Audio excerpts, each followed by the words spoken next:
Ceci est un livre audio autogénéré par Google. Première partie. Du papier à la pierre, restauration, réhabilitation. Introduction. Yves Bottineau-Fuchs. Depuis l'époque fondatrice d'Arcis de Caumont, la notion même de patrimoine s'est considérablement transformée. La diversité des demandes et décisions de protection, réhabilitation, préservation en témoigne. Les pères des monuments historiques n'auraient jamais songé à ce que, par exemple, telle usine désaffectée devienne, à des fins de préservation, lieu d'exposition de machines factices, fruit des installations de plasticiens inventifs, ou encore à ce que le serpentin d'Émile Ayolt à Pantin fasse l'objet d'une demande de classement. Depuis la loi de 1913, le patrimoine monumental, civil et religieux, d'Ancien Régime est protégé. Il joue sans doute aucun un rôle emblématique pour la richesse et la variété des productions dont l'histoire de la France peut se targuer. Quand il s'est agi de protéger les œuvres de l'architecture du XIXe siècle, l'adhésion du public fut nettement moins unanime. Et désormais, les débats vont bon train pour décider de la valeur patrimoniale des réalisations les plus célèbres du XXe siècle. Ainsi en fut-il des Halles Fraissinet, dans le 13e arrondissement parisien. À l'inévitable extension chronologique du champ couvert par la notion de patrimoine, s'ajoute surtout la profonde transformation des consciences.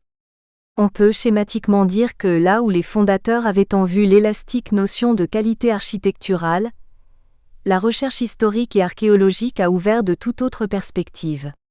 Au prestige lié à la beauté, à l'ancienneté, à la qualité architecturale, se sont adjoints quantité d'autres critères de sélection, tels que la novation technique, la célébrité de l'architecte, l'aptitude des constructions à susciter un environnement spécifique, à évoquer un épisode de la vie publique comme de la vie anonyme d'un quartier. Tout se passe comme si le développement des travaux des urbanistes, géographes, sociologues, avait permis de prendre conscience que son architecture rend visible le visage et les mœurs d'une nation, comme ceux d'une ville, d'un quartier ou d'un village. On comprend ainsi comment le patrimoine industriel, hospitalier ou militaire bénéficie de la part des monuments historiques, des mêmes attentions que les églises, et fait l'objet de restaurations destinées à assurer sa préservation. Désormais, l'intérêt des spécialistes et des collectivités territoriales se consacre aussi au petit patrimoine, tant rural qu'urbain. On cesse de considérer le monument, quelle que soit sa qualité, comme un élément isolé à mettre en valeur, mais au contraire comme partie d'un ensemble, et c'est ce dernier qui est pris en considération pour le protéger ou le maintenir en l'état. Depuis déjà de longues décennies, la sauvegarde du patrimoine fait l'objet d'un véritable engouement, encouragé de 100 manières par les médias. Les motifs économiques du tourisme culturel jouent évidemment un rôle majeur dans ce merveilleux souci. Mais parallèlement, l'attachement au patrimoine national, régional ou local risque de loucher vers le passéisme comme vers le chauvinisme, ou encore vers l'exaltation du narcissisme des petites différences. Une des études que nous présentons témoigne des bienfaits et des risques de cet attachement. Dans le cadre des nouveaux documents d'urbanisme, le Plus de Paris, les citoyens peuvent être associés à la réflexion pour réclamer maintien et protection de leur environnement bâti. Cette démocratique novation comporte évidemment des dangers, que l'étude met en lumière. L'absence de compétences laisse libre champ au jugement affectif et conduit par exemple, à privilégier ce qui paraît pittoresque, au détriment d'éléments autrement plus essentiels pour préserver le visage d'un lieu. De tels risques seraient circonscrits si on établissait prioritairement un inventaire du bâti en jeu, de manière systématique à l'échelle de la rue, du quartier et enfin du secteur. Voilà ce qu'une deuxième étude entreprend, en se limitant à la rue de Tolbiac, pour répertorier un bâti encore fort ignoré, dont les archives sont conservées en particulier celles des fondations et des HBM. À travers l'inventaire, c'est la mémoire ouvrière et industrielle de ce secteur qui s'impose et guide le travail de l'enquêteur. Une troisième étude se consacre quant à elle, à la politique du logement dans la seconde moitié du XXe siècle. Là encore, les archives ministérielles cette fois, permettent de cerner les enjeux politico-économiques qui présidèrent à ces réalisations architecturales, et celles-ci contribuent, de façon non mineure, à l'identité du parc bâti de nos villes. Lorsque certains de ces ensembles sont détruits, c'est donc tout un pan de l'histoire collective qui disparaît. C'est également le recours aux archives qui a permis de reconstituer la création, les transformations et multiples restaurations de l'abbaye cistercienne d'Aiguebelle, objet de la 4e étude présentée. L'abbaye d'Aiguebelle ne saurait prétendre au titre de monument historique, selon les critères en usage. Son grand intérêt apparaît cependant, si on la considère comme une sorte de palimpseste qui permet d'y déchiffrer l'héritage de 8 siècles de vie monastique. Les contemporains d'Arcisse de Caumont n'auraient jamais admis nos objets d'étude au titre du domaine patrimonial.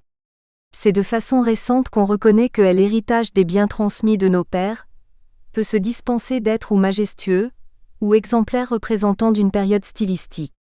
Le patrimoine englobe, dans le produit des activités des hommes passés et présents, ce qui contribue à définir le visage spécifique du monde humain, sans lequel nos vies, nos habitudes, nos mœurs et nos conduites seraient impossibles.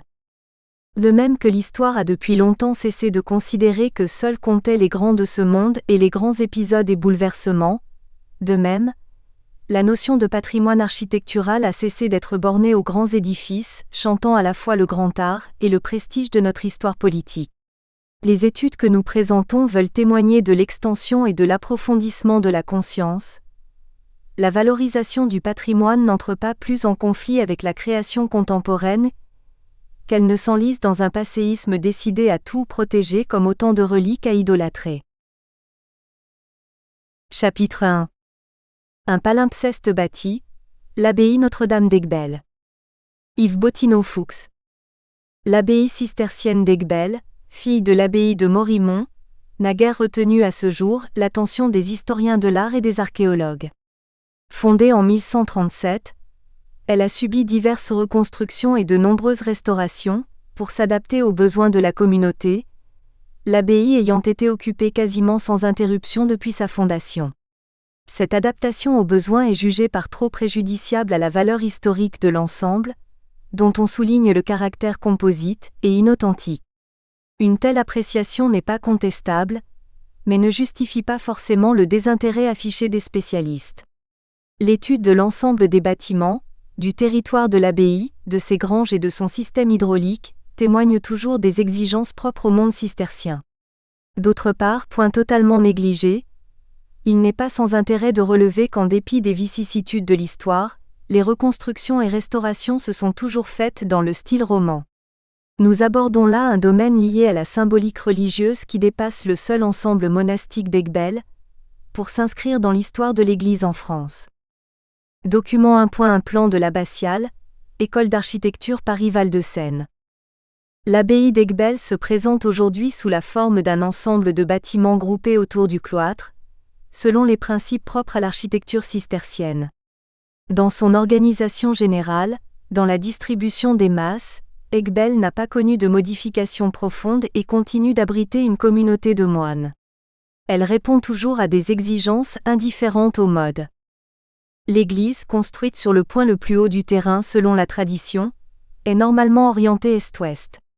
La galerie nord du cloître s'appuie contre le mur goutreau du bas-côté sud et délimite avec les 3 autres galeries un espace carré, le préau aujourd'hui sans fontaine. Par la galeriette on accède à l'ancienne sacristie, à la salle capitulaire, au parloir ainsi qu'à l'ancienne salle des moines, aujourd'hui appelée scriptorium. Document 1.2 Aiguebelle, vue du côté sud, vers 1930. Document 1.3 Le scriptorium, archives de l'abbaye d'Aiguebelle. Dans la galerie sud, à la place de l'ancien chauffoir se voit un escalier monumental érigé au XIXe siècle. Celui-ci donne accès à l'ancien dortoir qui occupait tout l'étage, comme le voulait la règle. Aujourd'hui, le dortoir des moines est installé dans l'ancienne hôtellerie construite au XIXe siècle contre le mur pignon du bras nord du transept. L'escalier monumental borde le réfectoire des moines, lui-même accolé de 2 cuisines qui desservaient, l'une le réfectoire des moines, l'autre celui des convers. Quant à la galerie ouest, elle est implantée devant la ruelle des convers, une des rares conservées en France avec celle de Fontenay, qui matérialisait la séparation entre les moines de chœur et les frères convers. Au-delà de la ruelle, fermant l'ensemble, se trouve le bâtiment des convers avec son réfectoire et le cellier au rez-de-chaussée, l'ancien dortoir se trouvant au-dessus. Une partie de celui-ci, aujourd'hui, est occupée par la grande bibliothèque, et le reste par les pièces réservées aux noviciats. Telle est la disposition des bâtiments de la clôture de l'abbaye d'Aiguebelle. D'autres bâtiments ferment l'avant-cour alors que dispersés à proximité, sont implantés une ferme et l'hôtellerie actuelle. Faire la monographie de cet ensemble impose en premier lieu la confrontation des textes et des bâtiments, même si cette confrontation n'est qu'une première étape, ce que soulignait déjà Victor Mortet dès 1911. Camille Anlard faisait la même constatation, comme le rappelait N. Reveron, lors d'une conférence donnée dans le cadre de l'École du patrimoine. Non seulement les textes peuvent contenir des erreurs, des approximations, mais ils offrent souvent des lacunes lorsqu'ils n'ont pas tout simplement disparu. La même remarque vaut pour la documentation iconographique, qui ne saurait être utilisée sans un regard critique. Nous possédons 5 aquarelles intéressantes d'Aiguebelle, œuvre d'un certain Léon Allègre, 1840, quelques gravures du XIXe siècle et surtout un fonds photographique important malheureusement non répertorié.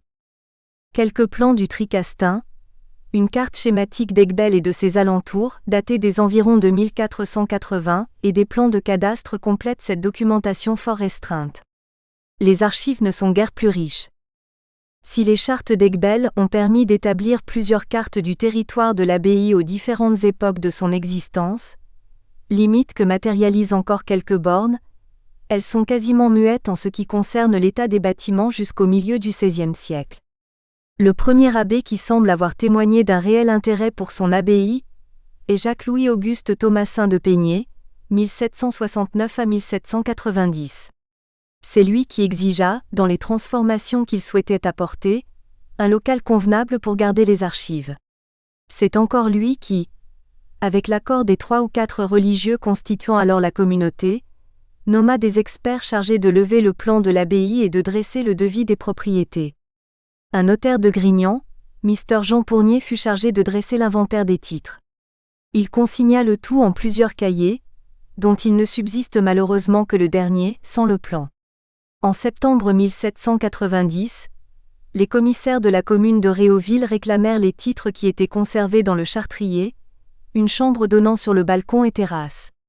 À cette occasion, les commissaires relevèrent la présence de 51 livres ou cahiers de sens, lièvres terriers et 32 liasses comprenant un nombre variable de parchemins et de papiers. À cela il faut encore ajouter 29 liasses de titres divers, ce qui est peu pour une abbaye fondée au milieu du XIIe siècle. Il est vrai que les archives d'Aiguebelle ont subi bien des vicissitudes, à l'image des bâtiments eux-mêmes. Document 1.4, carte postale, vue générale d'Aiguebelle, 1903. Nous savons par Dénifle qu'en 1363, l'abbaye fut dépouillée de son argent, de ses livres et de ses bestiaux par divers seigneurs locaux, dont Giraud Adhémar de Grignan. Dans la seconde moitié du siècle suivant, les officiers de la cour de Montélimar découvrirent à Espeluche une cassette renfermant un certain nombre de parchemins originaux provenant de l'abbaye. Ils en conclurent que ces documents avaient dû être emportés lors du schisme qui pendant quelques années avait divisé la communauté en 2 groupes, ayant chacun un abbé à sa tête. Un peu plus tard, en 1575, dans une lettre datée du 1er septembre, l'abbé Adrien de Basemont et la communauté, s'adressant au commissaire de la principauté d'Orange pour le renouvellement des titres, déclarait qu'au temps des guerres de religion, les titres, papiers et documents de l'abbaye avaient été mis en sûreté dans certaines forteresses hors de cette province où ils sont encore. De telles mesures sont toujours dommageables car il est rare que l'on parvienne à reconstituer le fond déplacé, ce que déplorait déjà Denis de Sainte-Marthe lorsqu'il cherchait à établir la liste des abbés d'Aiguebelle. Les inventaires ne sont pas plus nombreux, si bien qu'il faut nous tourner vers les copies et les textes, avec ce que cela signifie de lacunes et d'erreurs. Les premières recherches historiques furent entreprises, à la demande de Dom Orsiz, par le père Mus Espanet, 1811 à 1886. Ce travail, daté de 1841, se présente sous la forme de 4 grands in-folios rédigés à la main, le premier étant consacré à l'histoire ancienne de l'abbaye, les 3 autres à la Val-Sainte et à l'Aiguebelle moderne. Son intérêt demeure ténu dans la mesure où le père Mus n'indique pas ses sources. Une vingtaine d'années plus tard, Dom Gabriel chargea le père Hugues Séjalon de revoir et compléter l'ouvrage du père Mus Espanet. Le jugement porté par M. de Fonréau résume parfaitement l'ouvrage. L'auteur a ajouté ce qui ne convenait pas à Aiguebelle et à Sinon-Noyer, du moins très abondamment commenté par le général les faits précis. Il faut attendre les environs de 1915 pour que soient entreprises des recherches plus sérieuses avec le père Alloy, alors prieur d'Aiguebelle. Inachevé pour les cérémonies du 8e centenaire, ce travail reste aux archives de l'abbaye sous forme dactylographiée. Si nous laissons de côté les guides du visiteur, sorte de monographie plus ou moins succincte, le seul ouvrage véritablement scientifique consacré à l'abbaye d'Aiguebelle est celui du père Jean de la Croix-Bouton, intitulé Charte et documents de l'abbaye N.D. d'Aiguebelle, qui traite en priorité des titres, biens et territoires de l'abbaye. Les documents se rapportant au bâtiment y sont rares. Ils n'en sont que plus précieux, une fois surmontée l'imprécision du vocabulaire. Nous pouvons les évoquer rapidement. Dans les annales pour les années 1173 à 1190, il est dit que sous Dom et Marat-Desmarres de la Garde, les grands travaux réclamés par les exigences d'un premier établissement sont depuis longtemps terminés. Le monastère est achevé, les usines marchent, sans autre précision. Une telle affirmation ne repose sur aucune source vérifiable, sans compter qu'une telle rapidité serait exceptionnelle, comparée à la durée des autres chantiers des maisons de l'ordre.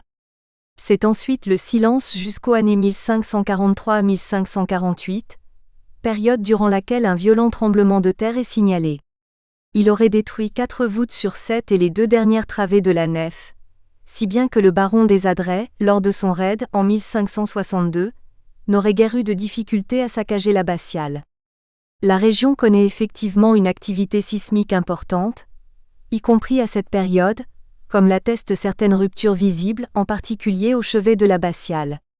Dès lors, il est possible d'admettre avec le père Mus que les destructions entreprises par le fameux baron furent d'autant plus importantes que la maçonnerie était fragilisée par des secousses sismiques.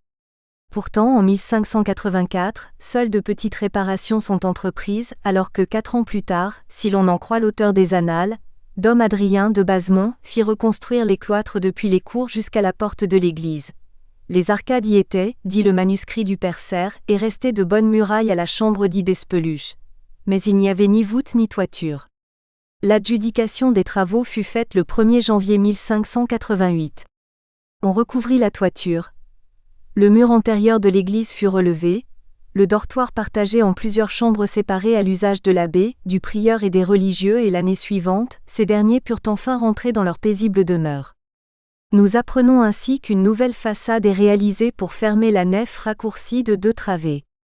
Nous ne connaissons ni son aspect, ni si elle était provisoire, ce que laissent supposer des documents postérieurs. Au XVIIe siècle, sous l'abbatiat d'Étienne de Sompy, on poursuivit les réparations. L'imprécision dans la description des désordres et des travaux reste de règle durant toute cette période, y compris avec Dom Marc de la Salle qui, selon le père Mus, fit entreprendre de grandes réparations. Dans le dernier tiers du siècle, les descriptions deviennent parfois plus précises si l'on se réfère toujours au père Mus.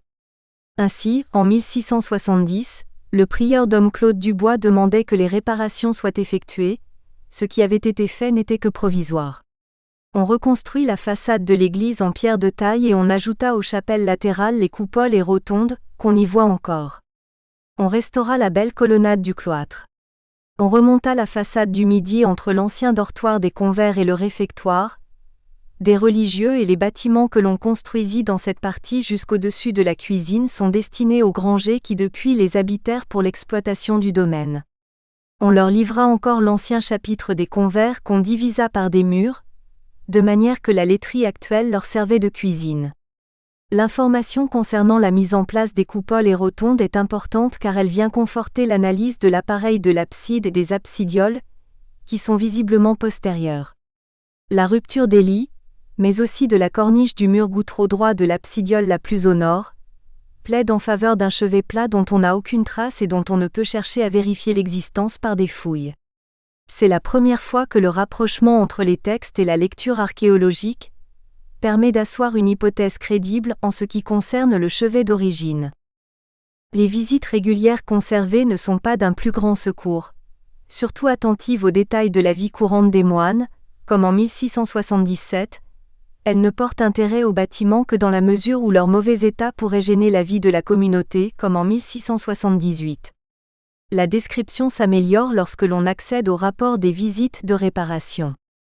Ainsi en 1697, le 13 décembre, les visiteurs rapportent que premièrement déclare avoir vérifié l'église de l'Abbaye, la volte de nef et presbytère d'Issel fendus en plusieurs endroits pourtant sans autre nécessité que d'emboucher les dés. Fente et ouverture d'Eudes. Presbytère, l'arc d'Issel estant ouvert par les pierres qui servent de clés, lesquelles faut remettre à leur place les vitres des dés. Fenêtre restant en très bon état sauf de 10 ou 12 carreaux de rompéus.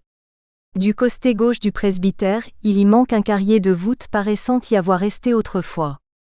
Le couvert où manque la voûte est en très bon état y ayant un arc au-dessous et des poutres de sapin plus bas pour y pouvoir faire un plancher avec des ex ou de plastres en forme de voûte, et ce avec les murailles estant bonnes pour la soutenir, la plus grande partie de l'Ade.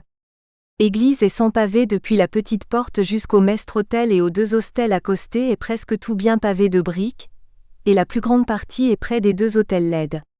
Pavé est à la mosaïque et en très bon état, ayant pour trouvé de briques à divers endroits de l'Ade. Église pour pavé entièrement depuis la petite porte tirant contre la bise et contre les dés. 3 autels. Le dortoir est sans pavé ni glacis, les fenêtres ouvertes sans porte ni vitre, et le couvert d'ail celui par où avoir besoin de réparation en divers endroits à cause des gouttières qui ont pourri des haïs et chevrons. Des 4 voûtes du cloître, il y en a en 3 endroits qui menacent ruine pour s'estre un peu biaise et particulièrement du côté du Levant d'environ, un blanc laide. Cloître restant sans pavé ny glacis. On retrouve des descriptions comparables dans les rapports du 16 novembre 1699 ou du 17 mai 1700. Pour autant, l'exécution des travaux n'est pas obligatoire, comme le montre le rapport du 11 janvier 1708. On y lit: nous sommes descendus dans l'église et aurions remarqué que le couvert au-dessus de la croisée du côté du Levant il est en grand danger de se lézarder et qu'il est nécessaire de la refaire pour empêcher son éboulement, les bois, chevrons et planches pourries, y manquant un tiers de tuiles dans 25 cannes en carré. Voilà qui nous renvoie à la destruction des voûtes de l'abbatiale par le baron des Adrets. La destruction a-t-elle été totale, comme le pense frère Simon, un moine tailleur de pierre, ou bien la première travée a-t-elle gardé son couvrement? Les coupes montrent clairement que les piles de cette croisée se déversent vers l'extérieur alors que la voûte d'ogive plafonne à 10 mètres de haut seulement, ce qui ne correspond guère à l'esthétique gothique et semble tout à fait exceptionnel dans l'architecture cistercienne. Il faut insister sur ce point d'autant que le couvrement visible aujourd'hui s'apparente à une voûte sexpartite. Une travée de nef correspond à 2 travées de bas-côté avec l'alternance de piles fortes, piles faibles, caractéristique de ce type de voûtement. Si l'on admet que l'ensemble n'a guère pu être achevé avant les années 1170 à 1180, l'usage d'une voûte d'ogive en Drôme provençal n'est pas impossible en dépit d'une certaine précocité. Mais on peut tout aussi bien penser qu'à l'origine, le couvrement était en berceau brisé comme dans le réfectoire voisin, et que suite à l'effondrement de 1562, les restaurateurs du XVIIe siècle aient choisi la voûte gothique. Les profils des ogives, tors épais ou bandeaux à bord abattus, peuvent sembler authentiques, mais nous savons qu'ils ont été copiés au XIXe siècle pour restaurer la voûte du bras nord du transept. Rien n'interdit de penser que les restaurateurs du XVIIe siècle ont agi de la même façon. Les différentes visites ne sont pas limitées au seul bâtiment de la clôture, car l'abbaye et ses possessions sont prises comme un tout. Il en sera fait ainsi tout au long du XVIIe siècle, y compris dans le rapport de réception des réparations faites à l'abbaye d'Aiguebelle par André Ribonne, architecte arpenteur royal de Montélimar, et Jean-Étienne Ayas, architecte de Saint-Paul-Trois-Châteaux, le 26 juin 1766. Malheureusement, ce rapport beaucoup plus détaillé renvoie à un autre rapport de réparation dressé par les 2 mêmes architectes, le 5 octobre 1763, aujourd'hui perdu. De ce fait, la lecture du rapport de 1766 reste partielle, puisque si nous savons à quoi correspondent les articles évoqués, nous ne possédons pas la description initiale. Ce document n'en est pas moins d'un grand intérêt. Les articles de 1 à 4 concernent les réparations à faire à la porte d'entrée dans la grande cour de l'abbaye, à la fontaine principale ainsi qu'aux murs d'enceinte de la grande cour et du jardin côté du Levant. Les articles de 5 à 11 concernent les réparations à faire au passage de l'ancienne porte d'entrée de l'abbaye, au glacis ou blétum formant l'aire du cloître, au pourtour des murs, à la voûte et aux piédestaux du dit cloître. 11 est dit que l'entrepreneur a bien effectué les réparations prévues, et qu'il a refait à neuf les 24 toises carrées de glacis à la partie septentrionale de l'aire du cloître, ce qui n'était pas exigé. Il a encore blanchi toutes les douelles de la voûte du cloître mentionnées en l'article 10, n'étant tenu par son bail relativement au dit article du rapport qu'à rejointoyer une fente qui régnait le long du milieu de la partie occidentale de la voûte du dit cloître, et a encore fait à neuf 6 toises de glacis de plus qu'il n'était porté par le devis, ni par son bail dans le restant de l'aire du dit cloître, attendu qu'en le défaisant on a reconnu qu'il était absolument indispensable de refaire ces 6 toises, ce qui n'avait pas été prévu dans la première visite. Les articles 12 à 15, consacrés à la sacristie et à la maison abbatiale de Montjoyer, sont rapidement évoqués, comme ceux de 16 à 19, relatifs à la porte du cloître communiquant avec le pré-oriental de l'abbaye, à la fontaine à jet d'eau du cloître ainsi qu'à l'escalier en perron qui communique du cloître à l'église. On apprend à cette occasion que l'entrepreneur, de sa propre autorité, a ajouté une marche à l'escalier, ce qui fait un très bon effet en rendant la partie de l'aire de l'église joignant la dite porte bien au niveau avec le restant de la dite aire, laquelle dite partie d'aire sur 12 toises était plus basse de 6 pouces que le reste de l'église. Une telle décision se justifiait par la présence de dénivelés entre les différents bâtiments de la clôture dont on devine toujours l'importance aujourd'hui, bien qu'une partie d'entre eux ait disparu. La réception des travaux désignés dans les articles de 21 à 25, puis de 26 à 28, à propos des fermetures, est rapidement évoquée alors que pour les articles 29 à 31, concernant la cuisine et la salle à manger, les architectes font état de leur satisfaction. Les experts poursuivent leur visite par le grand escalier, le dortoir, les fenêtres des chambres, le galetas mais aussi les couverts de l'abbaye, sans oublier les murs de clôture. Il n'est pas nécessaire de les détailler plus avant, alors que nous souhaitons nous arrêter sur l'article 92 qui nous donne la description de la nouvelle église. Du 10 jour 5e de juin 1766 à 2 heures de relevé, en reprenant la continuation de notre procédure comme dessus, nous disons que par le retranchement qu'on a fait à l'Église au requis et du consentement de toutes les parties intéressées, et en particulier du consentement de M. l'abbé de Morimont, supérieur majeur de l'Ade, abbaye d'Aiguebelle, conformément à notre avis pour les solides raisons déduites dans l'article 92 de notre premier rapport, on n'a qu'à voir le local pour convenir que notre avis était d'autant plus fondé par la certitude où nous étions des avance du bon effet qui émanerait de ce retranchement, que ce bon effet étant présentement sorti suivant notre dite certitude prévue, tous ceux qui ont vu cette église dans ses anciens états et proportions irrégulières et qui la verront actuellement dans sa nouvelle forme, la trouveront, osons-nous nous en flatter, beaucoup plus régulière dans ses nouvelles proportions, moins meurtrière, plus aérée, plus claire et infiniment plus élégante qu'elle l'était avant ce retranchement, car cette église ressemblait ci-devant plutôt à une vaste cave souterraine qu'à un temple du Seigneur dont la majesté, la puissance et la bonté doivent y être représentées, autant qu'il est possible humainement par une hauteur relative à son étendue ou grandeur et concordance avec le propitiatoire du sanctuaire dont la perspective doit être la plus favorable possible à la porte d'entrée au dit temple.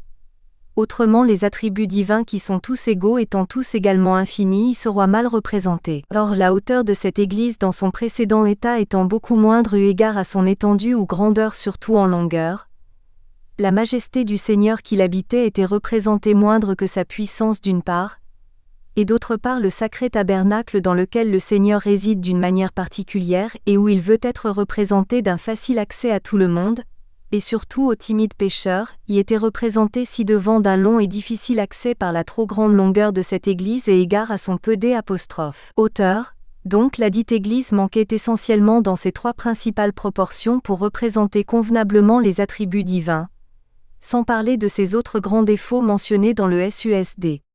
Article 92 du premier rapport, et de se récapituler à la fin de l'article 12 du présent rapport relativement aux détails dont en l'article 57 du premier. On verra que cette nouvelle église par ce favorable retranchement n'ayant actuellement que 9 toises de longueur, non compris le sanctuaire, au lieu de 18 toises de longueur selon la description d'Isselt en l'article 65 du premier rapport sur 9 toises de largeur, en ce compris les bas-côtés de la nef sous la même hauteur qu'elle avait ci-devant, Isselt se trouve approchée de beaucoup plus à ses plus justes proportions plus que suffisamment grande pour la paroisse de l'abbaye, et le tout en très bon état par le moyen de toutes les réparations qui ont été dûment faites en conséquence de ce retranchement en conformité du détail, dont aux articles 93, 94 et 95 de notre premier rapport. Observant même qu'entre les dites réparations il a été fait indispensablement par l'entrepreneur les réparations suivantes, SCC d'y avoir. 1 degré il a été obligé de rempiéter les 4 grands piliers qui soutiennent les grandes et petites voûtes, au moyen d'une maçonnerie faite avec mortier de chaux forte de 18 pouces de profondeur en contrebas l'air de la dite église attendu que ces piliers se sont trouvés sans fondation, et solidement renforcer le pourtour du bas des 10 piliers sur 18 pouces de hauteur sur tout leur pourtour à compter du rez-de-chaussée en amont, laquelle réparation, qui avait été omise et imprévue dans le premier rapport et dans le cas des apostrophes, être estimée à raison de 9 livres pour chaque pilier, la somme de 36 livres pour icelle somme être payée au entrepreneur. 2 degrés observant que la voûte du bras gauche de la croix en entrant dans l'église a été faite à une fente et 2 demi-lunettes, au lieu des autres lunettes mentionnées dans le premier rapport, pour symétriser avec la partie de la voûte opposée, ce qui fait un bon effet. 3 degrés comme après avoir fouillé les fondations de la nouvelle façade de l'église jusqu'à la profondeur des 3 pieds portés par le devis suivant le détail dont au nombre premier de l'article 93 du dit devis, le terrain ne s'est pas trouvé suffisamment vif et ferme pour y établir la nouvelle façade, Entrepreneur a été obligé de creuser un pied de plus en profondeur, lequel sur cette toise 4 pieds 9 pouces de longueur, produit une toise 2 pieds 9 pouces 6 lignes quart de maçonnerie laquelle montrait à raison de 18 livres la toise, suivant l'estime de la dite façade dont au même article 93, la somme de 26 livres 7 sols 6 deniers pour être payée au entrepreneur. Suivant le devis, il était libre à l'entrepreneur de défaire toute l'ancienne façade de l'église pour la transporter avec ses mêmes portes d'entrée et œil de bœuf en avant au lieu marqué dans le dit devis. Mais au requis des parties, il a laissé subsister le bas de cette façade sur 6 pieds d'auteur en dehors et 15 en dedans avec les jambages de l'ancien portail d'entrée pour servir de clôture et entrée convenable au cimetière à la base de laquelle ancienne porte le dit entrepreneur a fait d'une fermeture bois de chêne, suspendue par 2 pentures et leurs gonds, et fermant en dedans. Nous avons longuement cité ce rapport car il nous apprend non seulement qu'une nouvelle façade a été construite pour l'abbatiale, mais surtout qu'une travée a été supprimée pour lutter contre l'effet de cave. Ce retranchement qui pouvait se justifier tant sur le plan esthétique que par rapport au faible nombre de moines, n'en reste pas moins surprenant. La travée était-elle en mauvais état? Et les travaux nécessaires étaient-ils jugés trop coûteux? Nous ne pouvons répondre à cette question puisque le rapport précédent qui donnait une description complète de l'abbatiale en 1763 a disparu. En revanche, on peut se faire une idée de l'aspect de l'abbatiale après cette campagne de travaux, grâce à une aquarelle, datée des années 1825 à 1830, œuvre de Léon Allègre. Vue depuis la galerie sud du cloître, la nef, sans toiture, ne présente bien qu'une seule travée, ce que confirme un plan de l'église et de ses abords, œuvre du même Allègre en 1842. Lors du retour des moines, en 1815, l'état de délabrement des bâtiments fait l'unanimité des auteurs. L'abomination et la désolation régnaient dans le lieu saint. Cette église du XIIe siècle que n'avaient pu démolir les Huguenots avait été affreusement dégradée et livrée aux plus vils usages. On n'y voyait plus ni porte ni fenêtre, non plus que dans le reste des bâtiments. La voûte ne tenait plus, le pavé avait disparu. Une bergerie occupait la grande nef. Dans le presbytère, 2 crèches et le fumier qui jonchait le sol indiquaient que les bœufs avaient eu là leur étable. Le RP Gabriel a eu le bon esprit et le bon goût de restaurer et de rendre à leur première destination de magnifiques salles capitulaires que les Vandales avaient indignement dégradées et livrées à des usages immondes. L'auteur des Annales ne dit pas autre chose. Les grands bâtiments en avant des cloîtres, et primitivement affectés aux convers, étaient dans un délabrement complet. Leurs vastes dortoirs, divisés en plusieurs appartements, étaient devenus le grenier à foin et les chambres des grangers. À la place du chapitre et du réfectoire se trouvaient les écuries, réputées pour lors les plus malsaines du pays. À l'intérieur du monastère, même désolation. Sous les cloîtres à grandes arcades ouvertes, remplies de fumier et de décombres entassés, les murs étaient tapissés d'une mousse verdâtre et de plantes sauvages.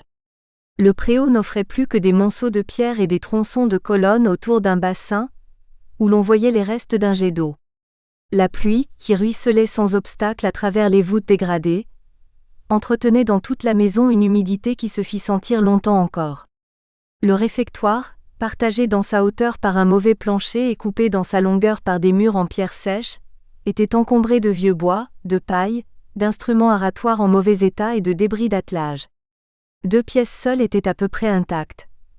La cuisine et la salle à manger des derniers religieux qui, au beau temps d'Egbel, servaient de réfectoire aux novices. Le chauffoir, depuis longtemps transformé en cave, ne conservait plus que l'odeur du vin. Le chapitre, divisé en 3 compartiments, servait de loge au port. Mais le spectacle le plus déchirant pour le cœur du père Louis de Gonzague fut la vue de l'église. L'abomination de la désolation avait vraiment pénétré dans le lieu saint. On n'y voyait ni porte, ni fenêtre non plus que dans le reste des bâtiments. Le pavé avait disparu. Une bergerie occupait la grande nef, dans le presbytère, c'est-à-dire au lieu où se trouvait l'autel, 2 crèches et le fumier qui jonchait le sol indiquaient le passage des bœufs qui avaient là leur étable. Sur un mauvais plancher porté par les chapiteaux des colonnes, on voyait encore les restes des meules de foin et de paille. Le bras gauche de la croix, sans voûte et sans toiture, était presque comblé, et dans le bras droit, on avait drossé un juchoir aux poules. Cela explique l'importance des travaux entrepris par la communauté durant tout le XIXe siècle. En 1820, on continuait la restauration des lieux réguliers tout en construisant une voûte dans le réfectoire, en lieu et place du plancher établi à la Révolution.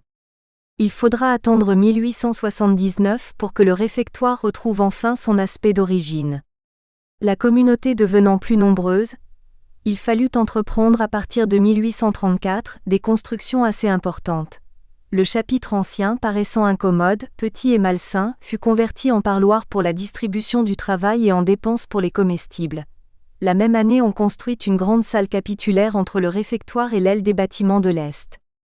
Sur ce chapitre, on jeta 2 voûtes qui nous donnèrent 2 beaux dortoirs. Toutefois, on laissa subsister la cage des escaliers du XVIe siècle, entre lesdits appartements, jusque vers 1843, époque où ils furent placés dans le préau afin d'agrandir encore ces salles. De plus, comme jusqu'alors on n'avait point de lieu fixe pour l'infirmerie, on abattit la terrasse et les lieux d'aisance qui occupaient la partie méridionale de la cave, ou chauffoir, et on éleva un bâtiment qui a servi aux infirmes jusqu'en 1872.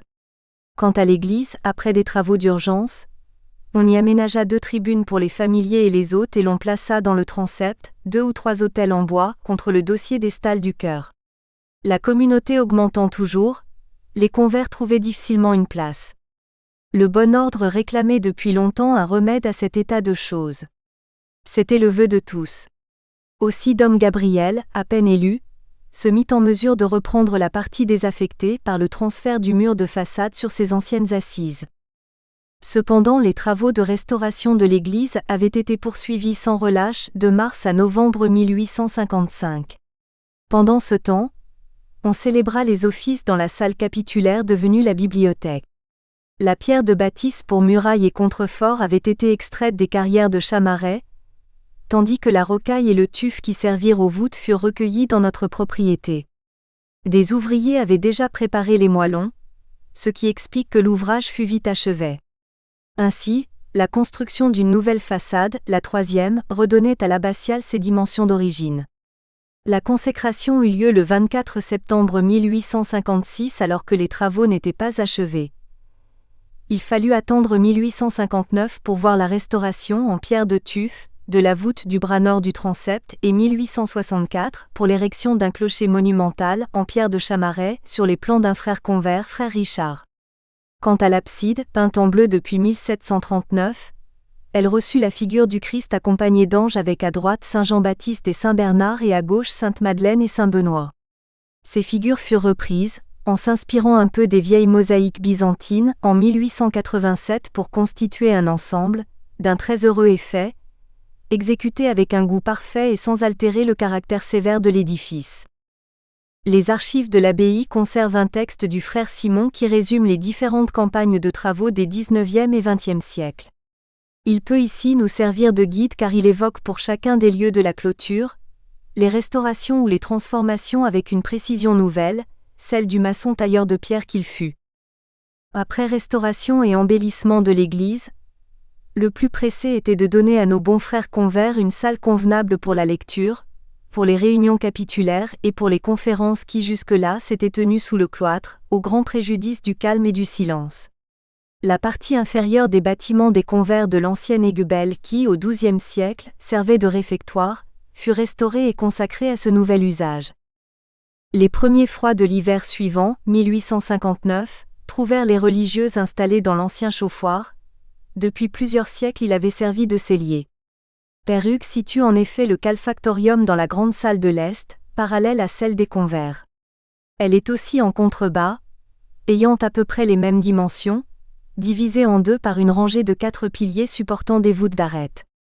Voûtes et murailles ici et là ont dû être recouvertes d'un badigeon pour cacher les pierres non appareillées ou dégradées au cours des temps.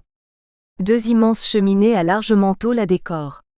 C'est près de cet unique foyer toléré que, durant la saison froide, les frères sont autorisés à venir réchauffer leurs membres engourdis. Plusieurs estiment que le chauffoir primitif se trouvait comme dans la plupart des vieilles abbayes dans la cage d'escalier qui précède la bibliothèque, et que la grande salle servait plutôt d'ouvroir, de scriptorium. Le vieux chapitre, avec ses bancs de pierre en amphithéâtre, fut repris l'année suivante, 1860. Dom Gabriel tenant à rendre à cette vénérable salle capitulaire sa destination d'antan fit enlever les murs de refend, restaurer avec force ciment la voûte crevassée que soutinrent en outre 2 colonnes placées au milieu. Enfin, disent les annales, le grand cloître, ainsi se nomme le côté qui longe le chapitre, séparé de son élégante colonnade et attend avec impatience que les 2 dernières galeries suivent son exemple. Le toit qui le recouvrait a disparu, pour faire place à une agréable terrasse quadrangulaire. C'est le solarium. 27 à l'époque de la Restauration, l'aile nord du cloître restait ornée de la majeure partie de ces sveltes colonnettes, précieux souvenir du travail de nos pères du XIIe siècle. Mais vers 1858, les frères Sixte et Zénon reproduisirent sur le côté est cette gracieuse architecture. Les travaux n'ont pas cessé depuis, y compris de nos jours, allant jusqu'à la construction d'une nouvelle façade sur les assises de celle du XIIe siècle. Il ne nous paraît pas nécessaire de poursuivre cette longue énumération qui atteste que les archives éclairent rarement l'état des bâtiments, avant le XIIe siècle. C'est donc à travers l'étude archéologique du bâti que nous pouvons espérer progresser dans la connaissance de l'abbaye. Ainsi que nous l'avons dit, l'étude des bâtiments a été menée parallèlement avec celle du territoire de l'abbaye, de ses granges mais aussi de son réseau hydraulique, tel qu'on peut les déduire des textes et des éléments conservés. Les archives fournissent suffisamment d'éléments pour aider, non seulement au tracé des différentes possessions d'Aiguebelle, mais encore pour appréhender son exploitation. C'est ainsi qu'en partant de la donation d'origine, on a pu délimiter l'extension du territoire jusqu'en 1281, date du traité de pariage passé entre l'abbé Ponce de Saint-Bonnet et Charles II d'Anjou. Au terme de ce traité, du consentement de Fr. Guillaume de Saint-Pons, procureur ou syndic du monastère, a se spécialement fondé, afin que le monastère puisse conserver ses droits et se défendre des oppressions et rapines des malfaiteurs dont il est continuellement accablé. L'abbaye, fondée pour une 50aine de moines et une centaine de convers, avait vu son territoire s'accroître de manière importante. Le traité de pariage la protégeait contre la convoitise des seigneurs locaux à un moment où le nombre des convers diminuant fortement, la communauté n'avait plus les capacités d'exploiter ce territoire, d'où l'autorisation de donner à bail d'abord les terres en friche puis très vite les autres. Quoi qu'il en soit, le véritable démembrement du territoire de l'abbaye n'intervint qu'à la Révolution ainsi que l'atteste un certain nombre de bornes retrouvées in situ. Un 3e état des biens de l'abbaye est constitué par le rachat de certaines terres, à partir du retour des moines, en 1815. Le territoire ne fut jamais reconstitué dans sa totalité, alors que la communauté ne cessait d'accueillir de nouveaux membres, tant moines que convers. Le cadastre actuel donne un ultime état de la propriété qui n'est plus que le souvenir des possessions anciennes, mais qui suffit à une communauté vieillissante de 30 moines. Document 1.5, nef avec jubé vers 1920. Le domaine de l'hydraulique reste à préciser. On sait combien la présence de l'eau était une exigence pour toute installation d'une communauté monastique, en particulier chez les cisterciens. L'eau était nécessaire non seulement à la vie quotidienne des moines, mais devait servir aussi au bon fonctionnement des divers ateliers et moulins que toute abbaye cistercienne se devait de posséder, la règle exigeant une autarcie aussi complète que possible. Les bâtiments de l'abbaye sont implantés au confluent de 3 rivières, le Ranc, la Flamanche et la Vence. Le monastère possédait par ailleurs tout un système de canalisation et de citernes, alimentés par 2 sources. La source Saint-Dive qui, selon la tradition, fournissait l'eau potable aux moines et la source Saint-Michel. Un réseau de canalisation parcourait l'ensemble des lieux réguliers pour distribuer l'eau potable, mais aussi l'eau nécessaire à l'industrie, tout en assurant l'évacuation des eaux sales. En creusant devant l'église, une canalisation du XIIIe siècle a été retrouvée près du bâtiment des Convers. Cette canalisation, une des plus anciennes conservées, venait de l'ouest. Elle était constituée de tuyaux en grès s'emboîtant les uns dans les autres, qui sont encore remplis de calcaire. D'autres éléments dispersés ont permis de préciser ce réseau. Le caniveau, construit en pierre du Salin, avec un mortier de tuiles roses imperméables, est contemporain du bâtiment des Convers. À l'emplacement de la porte des Convers, sous le parvis, il y avait un bassin en pierre de taille qui a été retrouvé en partie. Dans le nouveau passage souterrain creusé devant la façade ouest de l'abbatiale, on voit encore sur les pierres près de la vitre du plafond, à l'intérieur, des traces de calcaire. Au niveau de ce bassin, le mur avait été percé pour le passage d'une canalisation vers la ruelle des Convers, conduit que l'on a découvert lors des travaux d'aplanissement du sol de la ruelle. Cette canalisation suivait une légère pente vers le sud et s'enfonçait dans le sol à environ 1 mètre de l'ancienne porte donnant dans le cloître. On ignore si elle se dirigeait alors vers le lavabo ou vers le cloître. Au nord de l'église, le mur gouttereau du collatéral conserve, en dépit de sa reprise, le trou d'une canalisation qui pénétrait dans le mur et passait vraisemblablement sous l'ancien pavage. Les documents nous apprennent que cette partie de l'édifice était plus haute que la nef centrale, mais on ne sait vers où se dirigeait cette canalisation. Alimentait-elle la fontaine du préau, le lavabo ? Une autre canalisation passe devant l'ancien cellier et longe tout le bâtiment des Convers. Elle était certainement alimentée par le Ranc, puisqu'on retrouve la trace d'une ouverture sous le pont de la ferme, là où devait vraisemblablement se trouver un barrage pour dévier l'eau. Le contrefort du cellier, au coin de la bibliothèque, là où se trouvait le moulin, conserve des traces de calcaire. Cette canalisation existe toujours sous le porche d'entrée de l'abbaye. On connaît également le canal des latrines, depuis la réfection de la cour de la cuisine. Il passe sous le réfectoire puis sous la cour de la cuisine, mais s'arrête net sous le bâtiment des Convers depuis l'installation de la chaufferie. L'eau provenait certainement du Ranc, et l'on retrouve des traces de calcaire sur ses parois jusqu'à une certaine hauteur. Le canal se jetait peut-être dans la Vence, à l'endroit où l'on repère un arc en plein cintre. Les traces de 2 arcs sont visibles au sud du bâtiment des Convers, l'un à la base de la façade sud avec des traces de calcaire, l'autre à l'opposé. Du côté du réfectoire, le canal passe sous l'ancienne cour Saint-Bernard puis disparaît depuis la construction de lavabos. Les restes de 2 arcs sont visibles, l'un dans le local des lavabos, l'autre à côté des WC du scriptorium. Il s'agit peut-être d'un circuit d'eau propre, complété par un circuit d'évacuation des eaux usées. Il reste encore beaucoup d'éléments à découvrir dans ce réseau hydraulique, plus ou moins bouleversé au XIXe siècle, qui apparaît comme très élaboré et dont la mise en place, pour l'essentiel, a dû précéder la construction des bâtiments.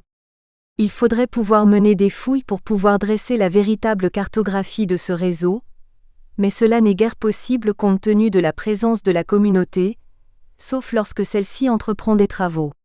C'est ainsi qu'à l'occasion du remplacement du dallage de la galeriette du cloître, un regard avec départ de canalisation a été repéré, au pied du mur bahut, dans l'axe de l'entrée de la salle capitulaire. Dans le même temps, plusieurs fosses funéraires ont été découvertes, dont une dalle gravée, datée de 1536. Quant au bâtiment proprement dit, ce sont de véritables palimpsestes compte tenu des nombreux travaux qu'ils ont subis, y compris de manière récente avec les diverses interventions dues au frère Simon. Celui-ci a laissé de nombreuses notes qui permettent de localiser ses interventions tout en offrant des exemples de sa taille. Il utilisait la laie avec une frappe biaise aux traces parallèles serrées assez bien identifiables. La lecture de l'appareil fut précédée par une campagne de relevé qui n'est pas encore achevée. En l'état, Les relevés permettent de préciser déjà un certain nombre de points tout en mettant à notre disposition un plan exact qui n'existait pas jusqu'à présent. La lecture de celui-ci est intéressante et montre clairement un certain nombre d'irrégularités. Le mur gouttereau du collatéral sud n'est pas parallèle au reste de l'édifice. Les collatéraux, de largeur différente, présentent des piliers inégaux. Ceux du collatéral nord sont plus épais que leurs pendants du côté sud. De ce fait, la première absidiole sud n'est pas dans l'axe du bas-côté, contrairement à sa pendante, côté nord. Ces irrégularités que les archives n'expliquent pas, sont certainement liées à la marche du chantier. La question n'est pas encore réglée, mais on pense que la construction a démarré par les absidioles nord. Il semble également acquis que très vite les différents bâtiments de la clôture furent disposés autour du cloître, sous la forme de fondations surmontées de quelques assises. La lecture pierre à pierre à certains endroits charnières, menée par des étudiants de l'école d'architecture de Dortmund associés à ce travail, confirme cette hypothèse. À partir de là, il est possible d'envisager la marche du chantier du nord vers le sud à partir du chevet, ce qui aide à rendre raison tout à la fois de la plus petite largeur du collatéral sud et de l'orientation particulière de son mur gouttereau. Une erreur de mesure toujours possible, et la délimitation du cloître déjà arrêté a dû conduire à un rattrapage en fin de chantier. Nous espérons pouvoir préciser ce point en approfondissant l'analyse métrologique, c'est-à-dire la recherche du module de base utilisé pour la construction de l'abbatiale, qui est tout juste abordé à ce jour. Faut-il pour autant en déduire l'absence sur le chantier d'artisans spécialisés, en supposant la présence d'un moine versé dans l'art de bâtir ? Il est vrai que les marques de tâcherons sont quasiment absentes à l'abbaye d'Egbel, contrairement à Sénanque ou Sylvacane. Les multiples travaux de restauration peuvent avoir entraîné leur disparition, et certaines peuvent figurer sur les faces cachées des pierres de taille. Quant à la présence d'un moine bâtisseur qui serait venu avec les moines détachés de Morimont, nous en ignorons tout. La chose est possible et l'exemple de Léoncelle, abbaye fondée la même année 1137 par l'abbaye mère de Bonnevaux, le prouve. Reste que nous ne savons pas si Morimont aida, d'une manière ou d'une autre, au chantier qui regroupa vraisemblablement, en plus des moines, des maçons locaux. De la même façon, nous ignorons où les moines, une fois parvenus sur place, s'installèrent. Vinrent-ils directement à Egbel ou bien s'installèrent-ils à Montjoyer, village voisin, en attendant de pouvoir disposer des bâtiments nécessaires ? On admet en effet qu'une communauté ne pouvait s'installer définitivement qu'après avoir jugé des qualités du site et vérifié la proximité de carrières de pierre ou d'argile. Elle devait aussi pouvoir disposer, en dehors d'un lieu de culte, d'un réfectoire, d'un dortoir, d'une hôtellerie et d'une porterie. En attendant, quel aspect pouvait prendre la future abbaye ? S'agissait-il de simples abris de secours, à proximité du chantier de construction ? Autrement dit, l'origine d'Egbel reste obscure et il n'est pas certain que l'étude parvienne à préciser ce point. Pour compléter le plan, la documentation graphique étant inexistante, des coupes ont été entreprises. La coupe nord-sud sur la façade ouest a fourni plusieurs informations. Les piles de la nef de la première travée, la seule ancienne, présentent un dévers vers l'extérieur, nous l'avons dit.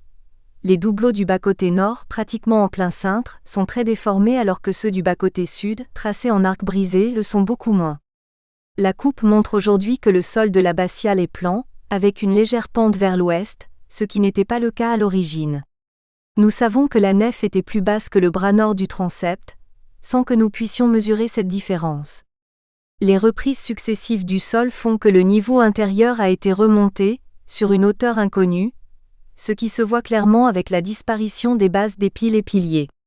Le bras nord devait être le point le plus haut et son pendant sud, le plus bas, à l'image de ce qui se passe à Sylvacane, autre fille de Morimont. Il en résultait une différence de niveau particulièrement importante entre le collatéral sud et la galerie nord du cloître, 1,60 m.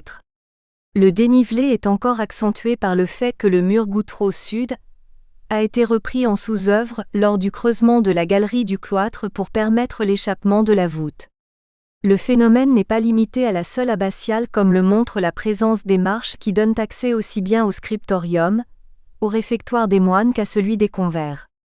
Lors de l'exécution de la tranchée, au pied de la façade est du bâtiment des moines, qui a permis de découvrir le départ de 2 murs arpés biais, ceux peut-être de l'ancienne infirmerie, on a retrouvé le niveau de l'ancien seuil du bâtiment situé à environ 40 cm du seuil actuel.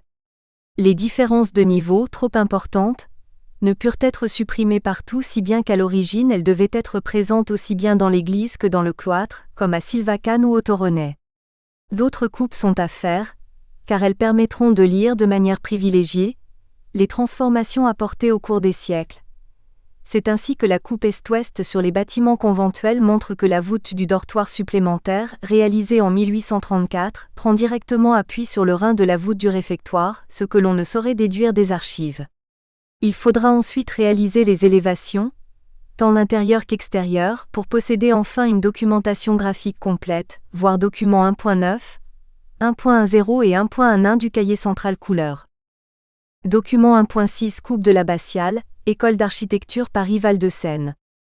Document 1.7 Coupe est-ouest des bâtiments conventuels, École d'architecture Paris Val-de-Seine. Document 1.8 Coupe nord-sud, École d'architecture Paris Val-de-Seine. Parallèlement à la réalisation de la documentation graphique, l'analyse ponctuelle de l'appareil a été engagée. Le choix s'est porté sur les parties que l'on a jugées être les plus anciennes, c'est-à-dire du XIIe siècle, et les moins reprises, à savoir les premières assises de la façade occidentale, les murs gouttereaux de la première travée, la ruelle des Convers ainsi que les premières assises de la façadette du bâtiment des Moines, mises à jour lors des travaux.